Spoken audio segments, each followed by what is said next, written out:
اعوذ باللہ من الشیطان الرجیم بسم اللہ الرحمن الرحیم یا ایہا الذین آمنوا اصبروا وصابروا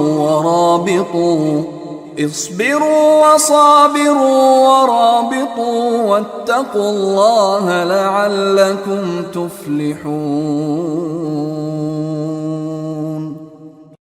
یا ایھا الذین آمنوا، اے لوگو جو ایمان لائے ہو، آمنو ایمان لاؤ، اصبروا الف تو امر کے لیے، واو الف جمع کے لیے، باقی تو ہماری زبان کا کلمہ صبر۔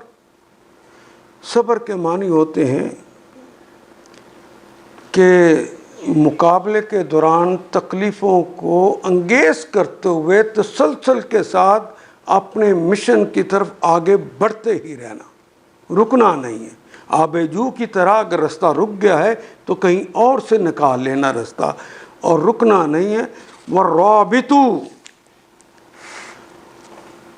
یعنی مزاحمتوں کے مقابلے پہ رکنا نہیں ہے، قدم جما کے آگے چلتے رہنا ہے۔ تو ربط کے ایک معنی تو ہوتے ہیں مضبوط دل، مضبوط دلی کے ساتھ چلنا، رابطو۔ ربط کے ایک معنی ہے اللہ کسی کا دل مضبوط کر دے تو یہ دعائیں مانگتے ہوئے کہ اللہ ہمارے دل کو مضبوط کر دے۔ کبھی آتا ہے رابطہ لام کے ساتھ آ جاتا ہے، تو اس کے معنی ہوتے ہیں کسی کے خلاف انتظار کرنا، لیٹنا، اور رابطہ کے کبھی معنی مدافعت کرنا، لشکر کا سرحد پر مورچے لگا کے بیٹھے رہنا۔ تو یہاں پہ رابطو جو کہا گیا ہے، اگر یہ بغیر ہو یا لام کے آیا ہے تو پھر اس سے مراد ہے کہ باقاعدہ مدافعت کے لیے، اپنے دفاع کے لیے لشکر اگر سرحدوں کے اوپر مورچے لگا کے بیٹھا ہوا ہے تو اسے رابط کہتے ہیں۔ ورابطو اور دفاع کے لیے رابطے میں رہو۔ واتقوا اللہ، واتقوا اللہ کمر بستہ رہو، واتقوا اللہ اور تقوی کی روش کو اپناؤ۔ لعلکم، لعلہ اور کم تو مخاطب کے لیے آگے، لعلہ یہ بھی 1.5 میں سے بار بار آنے والا کلمہ ہے۔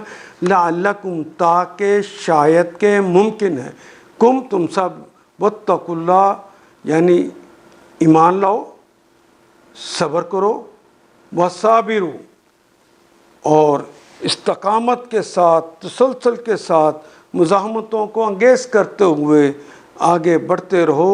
ورابطوا اور دشمن کا مقابلہ کرنے کے لیے پوری تیاری کے ساتھ لشکر سرحدوں پہ بیٹھا رہے، اور تقوی کی روش کو اپناؤ۔ لعلکم تفلحون تاکہ تم فلاح پا جاؤ۔ تم کے لیے آ گیا، وہ جمع کے لیے، اور فلاح کا کلمہ تو اردو میں بھی استعمال ہوتا ہے۔ افلاح یفلح، تفلح تم فلاح پاتے ہو یا پاؤ گے، تفلحون تاکہ تم سب فلاح پاتے ہو یا پا جاؤ گے۔ اے لوگو جو ایمان لائے ہو، صبر سے کام لو، باطل پرستوں کے مقابلے میں پامردی دکھاؤ۔ یا ایھا الذین آمنوا صابروا وصابروا اور پامردی دکھاؤ، حق کی خدمت کے لیے کمر بستہ رہو۔ ورابطوا لشکر بنا کر سامنے پوری تیاری کے ساتھ بیٹھے رہو۔ واتقوا اللہ اور اللہ سے ڈرتے رہو، امید ہے کہ فلاح پا جاؤ گے، اور یقیناً یہی فلاح کا راستہ ہے۔ ان آیات کو ایک دفعہ پھر تلاوت خود کیجیے، عربی و مبین پڑھتے ہوئے دیکھیے، کیا بات پوری اندر اتر رہی ہے؟ کیا یہ اردو کے سانچے میں ڈھلتی گئی ہیں عبارتیں؟ اگر بات سمجھ آنی شروع ہوگی تو الحمدللہ یہی ہمارا ہدف ہے، اور یہ ہدف پورا ہو گیا۔ اللہ میرا اور آپ کا حامی و ناصر۔ الف لام